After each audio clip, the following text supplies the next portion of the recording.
EPF ఖాతాదారులకు అదిరిపోయే news ఇది. ఈపీఎఫ్ ఖాతా నుంచి నగదు విత్డ్రాను మరింత సులభతరం చేసేందుకు రంగం సిద్ధమవుతోంది. నేరుగా యూపీఐ ద్వారా పీఎఫ్ను విత్డ్రా చేసుకునే సదుపాయం ఈ ఏడాది ఏప్రిల్ నుంచి అందుబాటులోకి రానుంది. యూపీఐ ద్వారా నేరుగా బ్యాంకు ఖాతాలోకి పీఎఫ్ మొత్తాన్ని బదిలీ చేసుకునే విధానం అమల్లోకి రానున్నట్లు తెలుస్తోంది. ప్రస్తుతం పీఎఫ్ విత్డ్రాకు క్లెయిమ్ ఫారాలు సమర్పించి రోజుల తరబడి వేచి చూడాల్సిన పరిస్థితి నెలకొంది. కొత్త విధానంలో క్షణాల్లో నగదును విత్డ్రా చేసుకునే సదుపాయం అందుబాటులోకి రానుంది.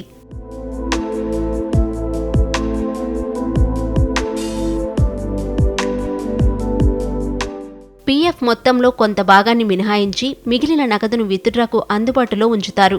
ఈపీఎఫ్ ఖాతాకు సీడైన బ్యాంక్ అకౌంట్ ద్వారా ఎంత నగదు ఉపసంహరించుకోవచ్చో చూసుకోవచ్చు. యూపీఐ పిన్ ఎంటర్ చేసి ఆ నగదును బ్యాంకు ఖాతాకు ట్రాన్స్ఫర్ చేసే సౌకర్యం అందుబాటులోకి రానుంది.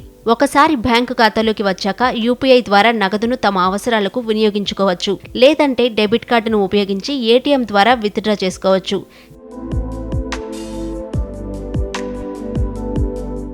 ఈ విధానం సజావుగా అమలు చేయడానికి గాను సాఫ్ట్వేర్ సమస్యలను తొలగించడంపై ఈపీఎఫ్ఓ దృష్టి సారించినట్లు తెలుస్తోంది. ఇప్పటికే పీఎఫ్ మొత్తాలను ఉపసంహరించుకునేందుకు సంబంధించి ఈపీఎఫ్ఓ పలు మార్పులు చేపట్టింది. ఆటో సెటిల్మెంట్ లిమిట్ను 1 లక్ష నుంచి 5 లక్షలకు పెంచింది. దీనివల్ల కేవలం 3 రోజుల్లోనే నగదు ఖాతాకు చేరుతుంది. దీంతో పాటు పాక్షిక ఉపసంహరణలకు సంబంధించి గతంలో ఉన్న 13 రకాల సంక్లిష్ట నిబంధనలను సరళీకృతం చేశారు. అనారోగ్యం, విద్య, వివాహం వంటి అత్యవసరాలకు అంటే ఇంటికి సంబంధించిన అవసరాలు, ప్రత్యేక పరిస్థితులు అనే 3 విభాగాలుగా వర్గీకరించారు.